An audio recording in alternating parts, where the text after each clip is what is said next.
Now, if we want to simultaneously change the position of this particular test position child 1,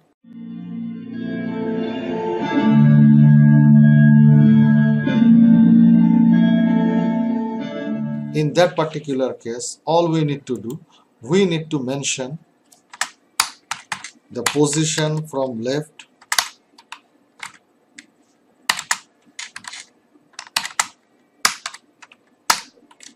Now we are about to copy this thing.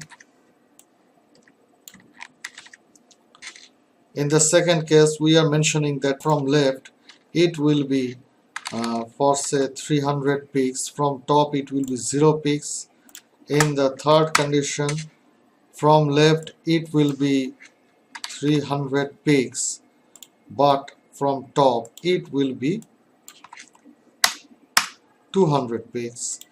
In the fourth position, that means at 75% position, it will be from left 300 peaks.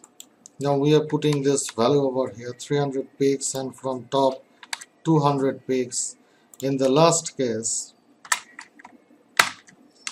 we need to mention here from left it will be 0 peaks, but from top it will be 200 peaks, and back into its initial position it will be left 0 peaks and top 0 peaks again.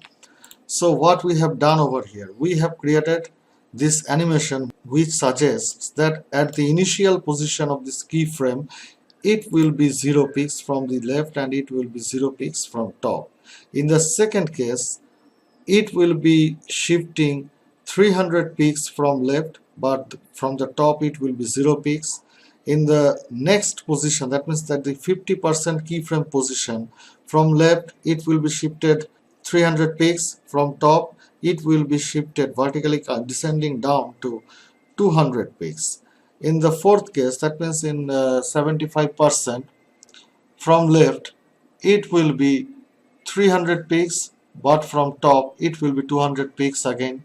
Now at the last position, that means at 100% keyframe position, from left it will be leaving practically no such value, that means 0 peaks, and from top it will be descending down to 200 peaks, and at the 0% condition again it will be 0 peaks again. So this is the thing. Now if we get back to our project and reload, we will see that no such changes occur. The question is why? The problem is, have we ever mentioned the position to its relative state? No, never.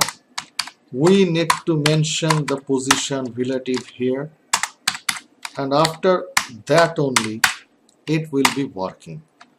We have defined about all those positional properties into our previous tutorials of this particular HTML and CSS tutorial for beginners. So I would like you to move into that particular tutorial and have a look into it to understand these position properties better. So why we are using this relative position here?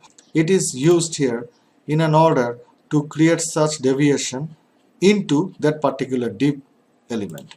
Now if we get back to our project and reload, now we can see that everything is working properly. I think there is a little bit of problem. We need to rectify it. Let's get back to our project. What we had done in the first case, from left it is 300 peaks. I think we have made some major problems over here. So we can see that in the previous case at 0% condition, from left it is leaving a 0 peaks and from top it is 0 peaks. At 25% it will be shifted a little bit to of right, leaving 300 peaks of value from the left, and from the top it will be leaving nothing. In the next case it will be descending down to 200 peaks, so from left it will be leaving a total valuation of 300 peaks, and from top it will be leaving a total valuation of 200 peaks.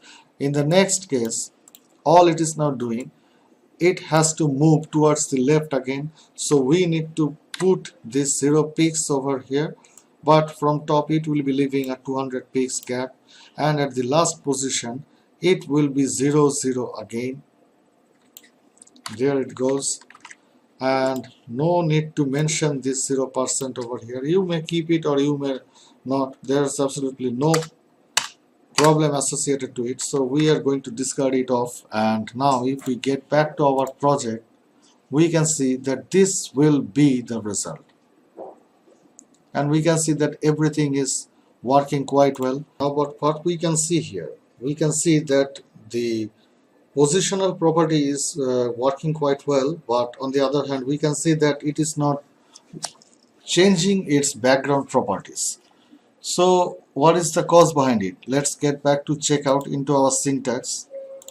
Oh yeah, possibly we have made a lot of mistake over here. We can see that this is the background property that we have repeated twice into our syntax. So all we need to do, we need to discard off these additional properties from here, and instead of that, in the second case, we will need to put this particular background color over here. So this is the red, this is the yellow, this is the cyan, this is the ash color, and this is the blue color. This will be the change of color sequence over here. Let's get back to our project and reload. Yellow, cyan, then ash, blue, and red again. So this is the thing that we need to know from this tutorial. In the next tutorial, we will be discussing on some details about these animation properties. Hope you guys have liked this tutorial. If you guys have liked this tutorial, then do not hesitate to hit that red subscribe button down below. Hope to see you guys in our next tutorial. Till then, bye.